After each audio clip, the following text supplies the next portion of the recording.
안녕하십니까. 공시렁썰의 박동수입니다.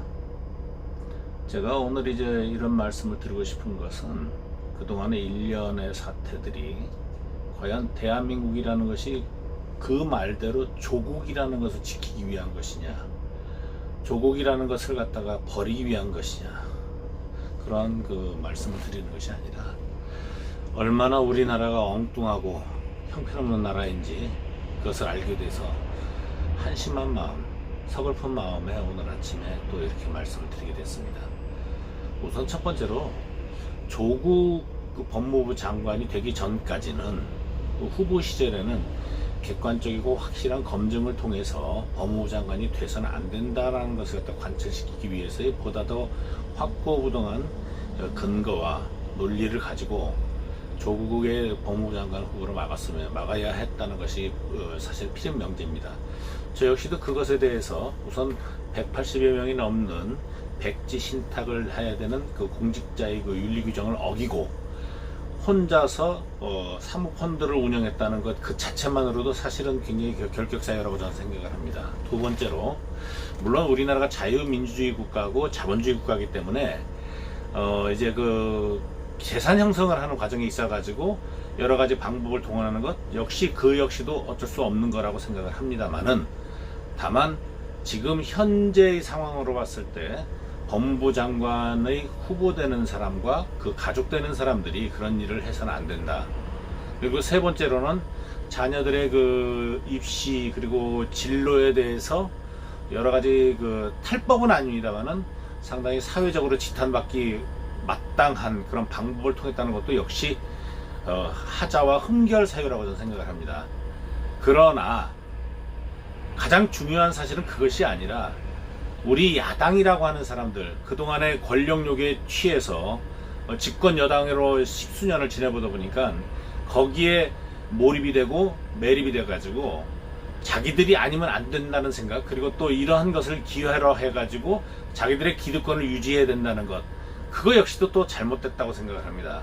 지금의 가장 큰 키워슈는 첫 번째, 사실은 그 지금 현재 사모펀드와 관련해 가지고 뭐 정경심 교수가 무슨 왕 회장이었다라고 카더라 통신으로 갖다 외쳐대는 언론 기관들의 문제점이 더 크다고 봅니다.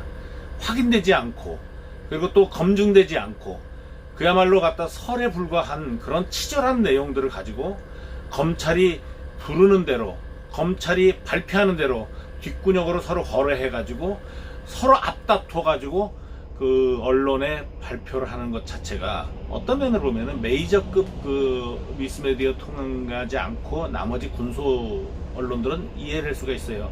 왜냐, 히트 수가 있어야 자기들이 갖다 생존 전략이 될 수 있다고 생각을 할 수도 있습니다. 그러나 조중동 그 세 개의 권력들은 그야말로 거의 메이저급 아니겠습니까? 이러한 사람들이 앞장서서 마치 야당 의원과 야합을 하고 그동안에 검찰의 무소불위의 권력에 찌들어 있던 권력층들과의 어떤 교감을 형성하는 과정에서 지금 이러한 사태가 벌어진다고 저는 보고 있습니다.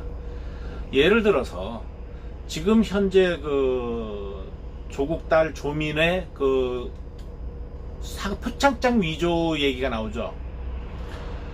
동양대 총장이 21년간 영주에서 무소불위의 권력을 유지하면서 대학교 총장 생활을 했습니다. 그러나 최규일이라는 사람은 아시죠? 가끔가다 엉뚱당투하는 말을 꺼내가지고 자기가 검사통이라고 그래가지고 하는 사람, 그분이 삼선 의원을 제끼고 그 현재 그 영주에서 국회의원을 하고 있습니다. 그분은 기획통이고 그 다음에 그 아무리 말씀드려도 그 최규일 씨하고 그리고 최성일 총장하고는 둘이 또 최가 연합회 그 어떤 그 교분을 형성하고 있습니다.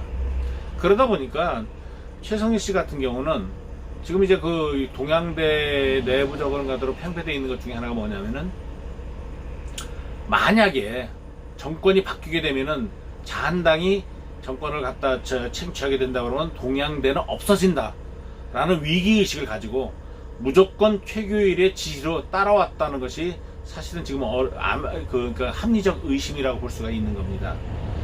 이래서 최성일 씨가 어쩔 수 없이 최규일의 그 최성일 씨가 최 총장이 그 최규일 씨의 그 지시를 받아가지고 자한당과 같이 이렇게 짝짝꿍 돼가지고 여러 가지 얘기를 하는데 지금 그런 것들이 밝혀지고 있지 않습니까?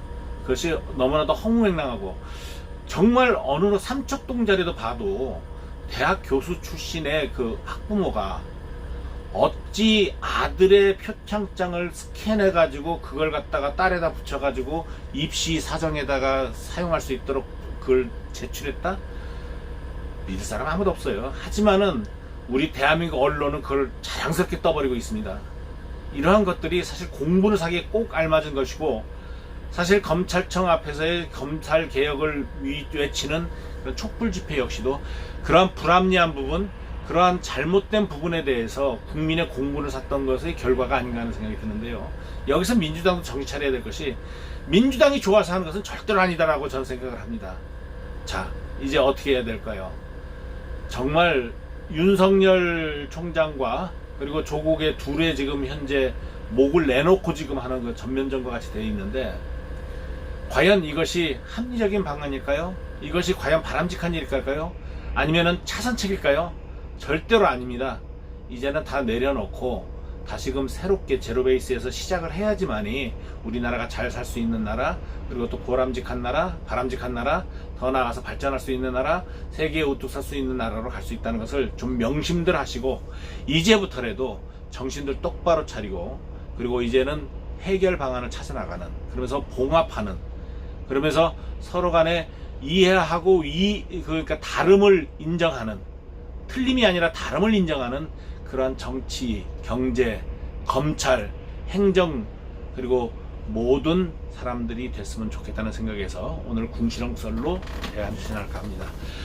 들어줘서 감사하고요. 태풍이 올라오고 있습니다. 여러분들 주변 잘 살피시고 태풍 피해가 없도록 더욱더 만반의 준비를 갖추셔서 슬기롭게 지켜나가길 바라겠습니다. 감사했습니다. 궁시렁썰 10월 2일날 박동수였습니다.